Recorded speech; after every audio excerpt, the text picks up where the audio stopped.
जय हिंद दोस्तों। पवन Patel Hindi steno classes में आपका स्वागत है। डिक्टेशन 80 वर्ड पर मिनट। डिक्टेशन 5 सेकंड बाद शुरू होगी।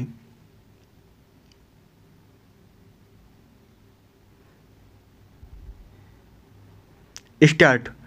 समाज में कर्म, परिस्थिति, भाषा, वेश, मत, विचारधारा, दल और संप्रदाय आदि के आधार पर विभेद होता है।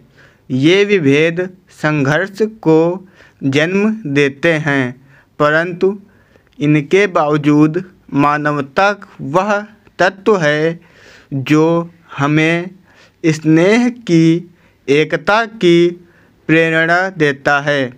संघर्ष अंततोगत्वा विनाश का कारण बनता है। कोई भी समाज अपना विनाश नहीं चाहता, लेकिन यदि किसी का निर्माण किसी दूसरे के विनाश पर होता है तो उसका विनाश अवश्यंभावी है। ऐसा इसलिए है क्योंकि उसकी निर्मित में स्वयं ही संघर्ष से उत्पन्न विनाश के बीज छिपे होते हैं।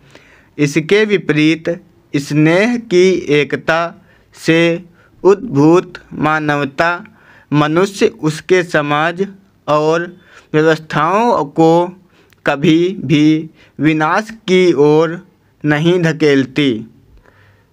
भौतिकतावाद की दृष्टि से मानवता प्राकृतिक है, जबकि आस्तिक की दृष्टि में वह ईश्वरीय विधान है। अध्यात्मवादी इसे व्यक्ति के स्वयं का स्वरूप का स्वभाव मानते हैं। विभिन्न दृष्टियों से भिन्न भिन्न होते हुए भी तत्वतः मानवता में कोई अंतर नहीं है, क्योंकि सभी दृष्टियों से मानवता स्नेह की एकता का परिणाम है।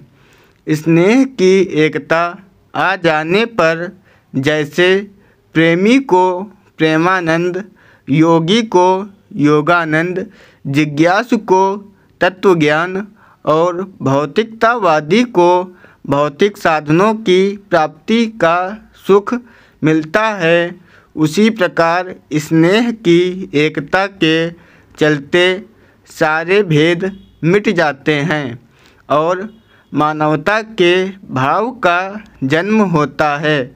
मानवता से परिपूर्ण प्राणी सदा उदार और सत्यप्रिय होता है।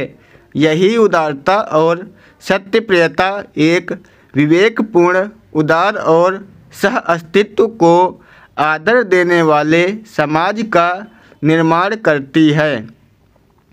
वर्तमान दौर में जब विभिन्न मतों, विचारों और सभ्यताओं के संघर्ष निरंतर हिंसक होते जा रहे हैं, तब मानवता के इसी भावबोध को समाज के अंदर जगाने की आवश्यकता है, जिससे सभी मत और सिद्धांत मनुष्यता को उसके अभीष्ट तक पहुंचा सके। स्टॉप।